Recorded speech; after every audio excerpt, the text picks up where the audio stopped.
Bonsoir, bonsoir peuple gabonais. Ce soir, c'est un nouveau sujet que nous allons parler.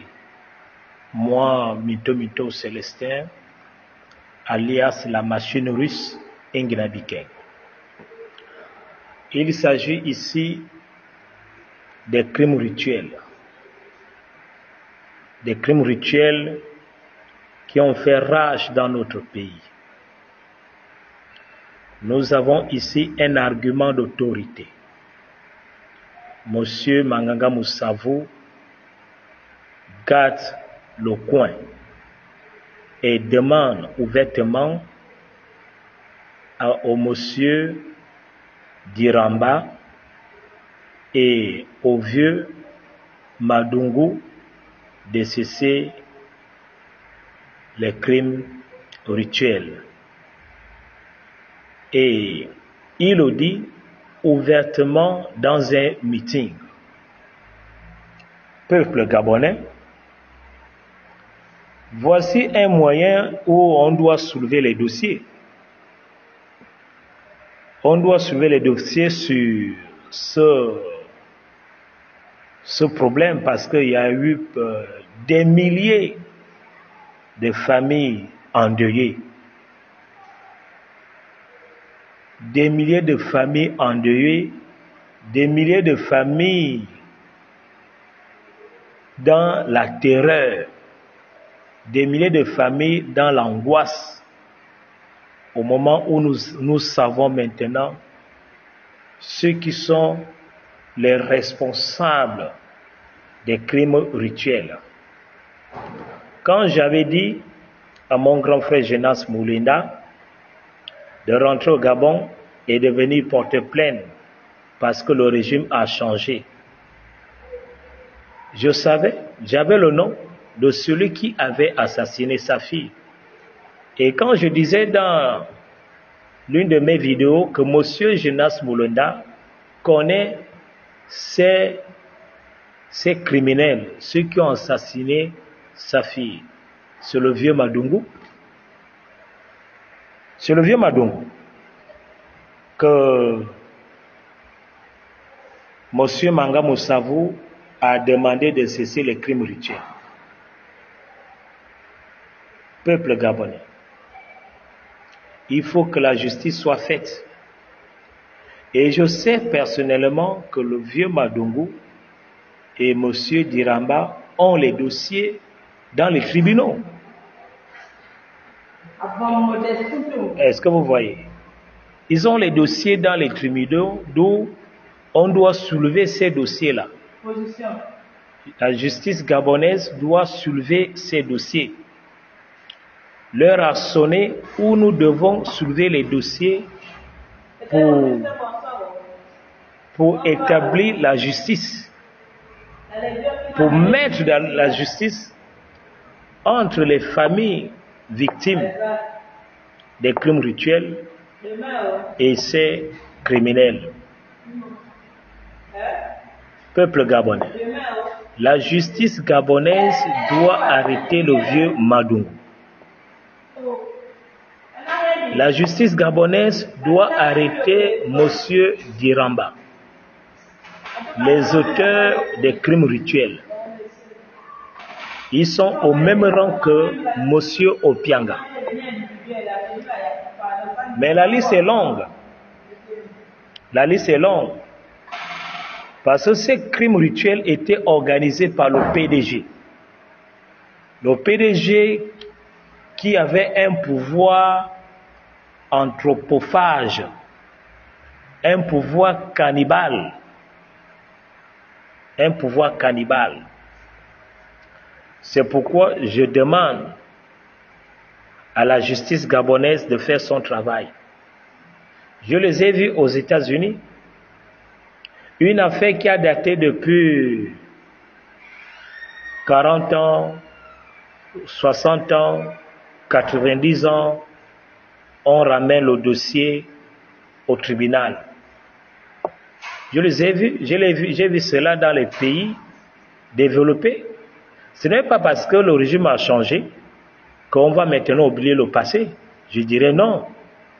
La justice gabonaise doit faire son travail au moment où ces criminels sont en liberté. L'heure a sonné où on doit soulever les dossiers contre ceux qui commettaient les crimes rituels. Par exemple au PK 13. En pleine journée, on arrache l'enfant au dos d'une femme. La femme qui a attaché l'enfant au dos, elle porte son enfant. Ils viennent, les criminels rituels arrivent, ils gardent la voiture. Ils agressent la femme. Et ils arrachent l'enfant au dos de la femme en pleine journée. Hein? Vous voyez? D'où j'appelle ici le ministère de la Justice. J'appelle ici tous les tribunaux et je vous demande de faire sortir les dossiers. Hein? Vous avez classé les dossiers contre les crimes rituels et vous connaissez. Et le régime a changé. N'ayez plus peur. N'ayez plus peur, le régime a changé. C'est maintenant où vous devez mener ces dossiers-là en surface pour que la justice soit faite. Pour que la justice soit faite. Et j'appelle ici à toutes les familles qui avaient été victimes des crimes rituels. J'appelle ici toutes les familles victimes des crimes rituels de porter encore plainte contre tous ceux qui ont tué vos parents, vos enfants, contre tous ceux qui ont enlevé les organes génitaux, c'est-à-dire le sexe, le clitoris, tous ceux qui ont enlevé les yeux, hein, coupé la langue, arraché le cœur, comme M. Opianga l'avait fait dans l'un de nos hôpitaux, hôpital général. C'est pourquoi je vous appelle, j'appelle toutes les familles victimes des crimes rituels d'amener les dossiers, d'aller porter plainte et de faire la pression. L'heure a sonné où ces criminels rituels doivent répondre à leurs actes. Et je m'adresse à vous, à la justice gabonaise. Vous savez, quand la justice traîne et que vous connaissez la vérité et vous ne voulez pas appliquer la justice, il faut éviter à la justice, je dirais plutôt que quelqu'un puisse faire justice. Évitons que on puisse faire justice. On se fait souvent justice quand le tribunal ou bien l'État est incapable d'établir la justice. Parce que nous connaissons tous ces criminels rituels qui sont en liberté. Quelqu'un peut prendre le fusil ou bien les filets et les tuer.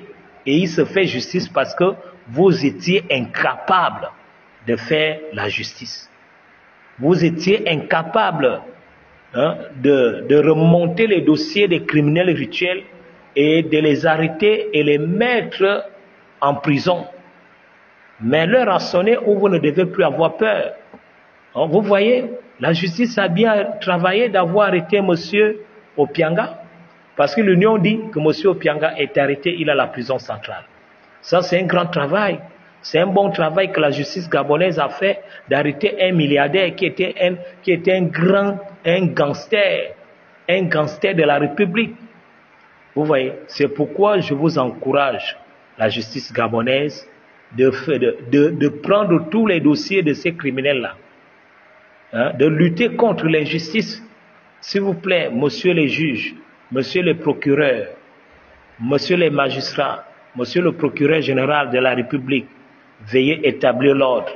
Veuillez établir l'ordre en traitant tous les dossiers d'injustice concernant les crimes, les viols, les injustices, les crimes rituels dans notre pays. Il faut nettoyer, l'heure a sonné où on doit maintenant nettoyer notre pays. Ces criminels ne méritent pas d'être en liberté.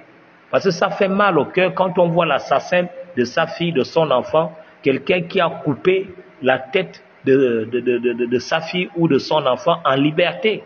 Veuillez établir la justice. Je vous remercie, que Dieu vous bénisse. Que Dieu vous bénisse, la justice gabonaise. Dem